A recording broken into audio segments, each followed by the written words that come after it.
Chandrapura falcon mission school Madanpur में मंगलवार को 9वीं कक्षा के विद्यार्थियों द्वारा सम्मान सह विदाई समारोह आयोजित कर 10वीं कक्षा के छात्र छात्राओं को विदाई दी गई। इससे पूर्व मुख्य अतिथि सांसद प्रतिनिधि नवीन कुमार महतो, विशिष्ट अतिथि पूर्व प्रमुख अनिता गुप्ता, विद्यालय के डायरेक्टर उमेश विश्वकर्मा ने मां सरस्वती के तस्वीर पर पुष्पांजलि अर्पित कर कार्यक्रम का शुभारंभ किया। इस मौके पर विदाई गीत, नृत्य, संगीत प्रस्तुति कर सबका मन मोह लिया। समारोह के मुख्य अतिथि नवीन कुमार महतो ने कहा कि विदाई की बेला बहुत ही दुख होती है, चाहे किसी की क्यों ना हो, परंतु हमारे लिए विदाई की यह बेला हर्ष व निषाद का मिश्रण है। साथ ही उनके उज्जवल भविष्य की शुभकामनाएं देते उन्हें विदा दी। विशिष्ट अतिथि पूर्व प्रमुख अनिता गुप्ता ने सभी छात्रों की उज्जवल भविष्य की देते हुए कहा कि जीवन में सफलता के कड़ी मेहनत व लगन की आवश्यकता है। साथ ही सभी सवालों को आराम से हल करने के साथ ही परीक्षा उपयोगी अनेकों टिप्स दिए। कहा कि विदाई का पल दुखदायी होता है, लेकिन आप सबों 10वीं की परीक्षा देने जा रहे हैं, तन मन से पढ़ाई करें और अपना रिजल्ट अच्छा करें। मौके पर प्रधानाध्यापक ओम प्रकाश कुमार, गजाला प्रवीण, सुमित कुमार, प्रकाश ठाकुर, प्रतिभा कुमारी, आशा कुमारी, रूपा कुमारी, ललिता कुमारी, गुड़िया कुमारी, प्रियंका कुमारी, पायल कुमारी, नेहा कुमारी, राजपोल आदि मौजूद थे। शिक्षा के क्षेत्र में भी भाई इनका अहम भूमिका रहता है और समाज में यदि गलती कहीं हो रहा है और कोई यदि आईना दिखाने वाला यदि कोई हिम्मत रखता है, उमेश जी से आगे कोई हम तो देखते नहीं कि मतलब कि बढ़ चढ़ करके लड़ाई कर करके प्रशासनिक राजनीतिक दबाव बना करके जनता को मतलब कि कैसे लाभ पहुंचाए, ये उमेश जी से सीखने की आवश्यकता है। और आज जो हमारे नन्हे मुन्ने प्यारे बच्चे जो आज विदाई समारोह है, ये तो परंपरा है मिलना और बिछड़ना, मगर कुछ बिछड़ने के बाद कुछ नया मिल जाता है। अब मिल करके अभी लोग 12 में एडमिशन लेंगे, कभी कोई इंजीनियरिंग करेंगे, कोई बीटेक करेंगे, कोई डिप्लोमा करेंगे, कोई नर्सिंग करेंगे।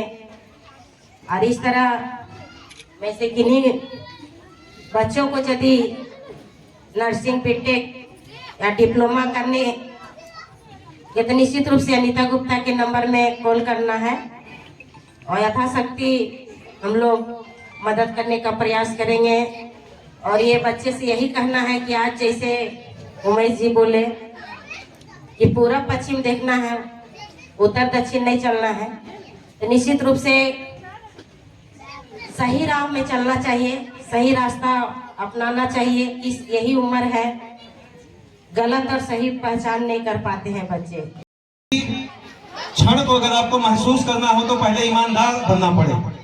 ईमानदार वो एक ऐसी कला है, अक्सर देखेंगे बड़ी बारीक साधारण शब्द से मैं आपको समझा रहा। मैं भी दिन भर कहता हूँ, हम सभी बड़े बुजुर्ग जो भी हैं अपने बच्चों से यही कहते हैं, भैया यही कहते हैं ईमानदार बनो।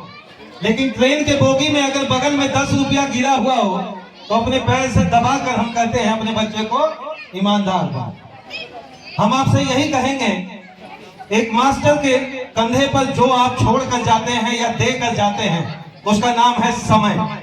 मुझे नहीं लगता कि आप अपने बच्चे को, उस नौनिहाल बच्चे को जिसकी उम्र 4 साल, 5 साल, 3 साल, और बड़े बच्चे की तो बात अलग है, कभी भी अपने मौसी के घर में आप 6 घंटा छोड़कर नहीं जाते हैं और अपने विद्यालय, उस विद्यालय पर जिसको आत्मीय विश्वास होता है आप पर, जहां आप 6 से 7 घंटा उस माहौल में छोड़ देते हैं कि जहां केवल 10-12 शिक्षक हैं और अगर 500 बच्चा है फिर भी हमारा बच्चा सुरक्षित है।